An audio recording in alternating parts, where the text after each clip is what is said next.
مەبەستی بە ئەتوانێت خۆی پێ بگەێنێ ئەو تموحی کە لە ناخیا هەیە نەیمرێنێ و نەیکوژێ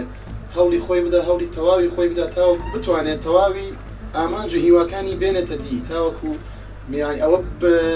بسەپێنێت کە ئەویش وەکو هیچ گەنجێکی ئەوروپی یاخۆ وەکو هیچ گەنجێکی وڵاتانی تر هیچی کەم نییە لە هیچی کەم نییە و لە کۆتایی ئەوانیش هەر مرۆڤن ئینسان ئەگەر هەوڵدا هەموو شتێک هیچ شتێک تەنیا و شەی محال خۆی مەحاڵە پەروەردەیەکی جوانەوە کە بیداتی لە مناڵەوە دەست پێ دەکاتن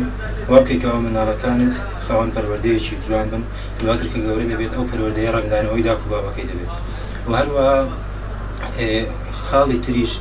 اعتمادکردنە سەر شخصی خۆت یعنی سەر هەڵسوکەوت و شخصی خۆت لە هەر بوارێکدا کەوا کار دەکەیت یا لە هەر بوارێکدا لە هەر بوارێکدا بۆ ئەوەی کەوا کەسێکی سەرکەوتوو بێت پێویستە اعتماد بکەیە سەرە خۆت.